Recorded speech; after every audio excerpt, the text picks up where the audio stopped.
آپ کو عمران خان پسند ہو یا ناپسند ہو، لیکن عمران خان پاکستانی بلکہ دنیا کی سیاست کا اہم فرد ہے۔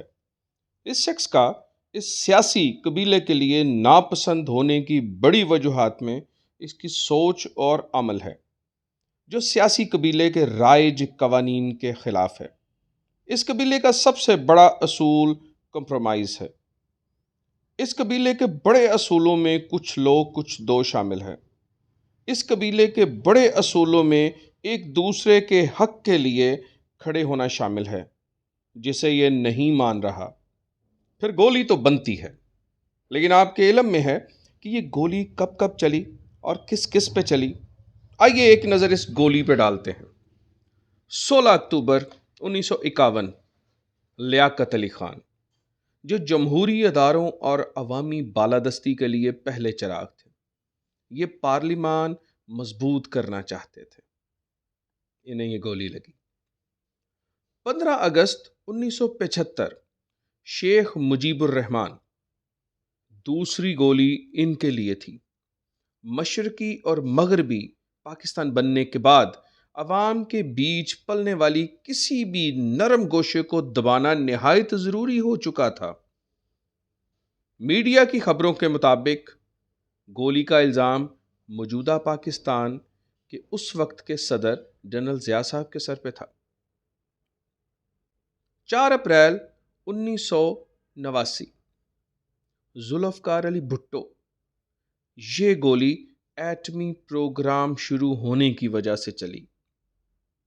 ذوالفقار علی بھٹو کو پھانسی پر چڑھا دیا گیا، ایک ایسی بات پر پھانسی پہ چڑھا دیا گیا جو صرف ایک شک کی بنا پر تھی۔ بھائی کے ہاتھوں بھائی کو لٹکا دیا گیا۔ 17 اگست 1988، جنرل ضیاء الحق، اس خفیہ دھماکے کی ضرورت تھی۔ اسلامی بلاک مضبوط ہونے جا رہا تھا۔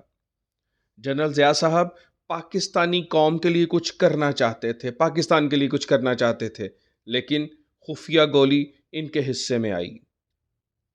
27 دسمبر 2007، بے نظیر بھٹو، خفیہ گولی چلنا ضروری تھی۔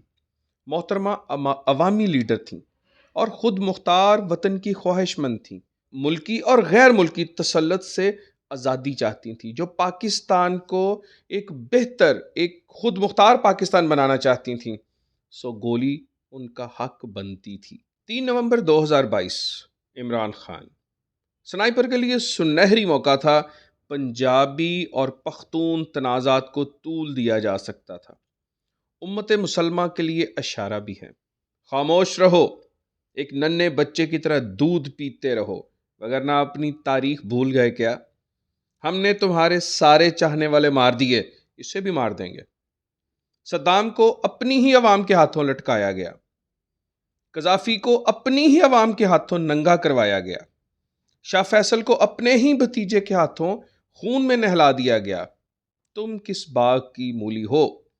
سنائپر کبھی پکڑا نہیں جا سکتا، نہ مارا جا سکتا ہے، وہ ایک بدروح کی طرح ہمیشہ زندہ رہتا ہے، وہ امر ہے، اور سنائپر گولی چلاتا رہے گا، اور ہم ایک دوسرے کا گریبان پھاڑتے رہیں گے۔ سننے میں آ رہا ہے اس دودھ پیتے سنائپر کو لاہور بھیج دیا گیا ہے۔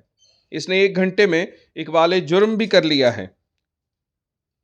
اللہ کریم ہمیں ہدایت دے، ہمیں سیدھے راستے پر لائے، اور ہمیں ان معاملات کو سمجھنے کی توفیق عطا فرمائے۔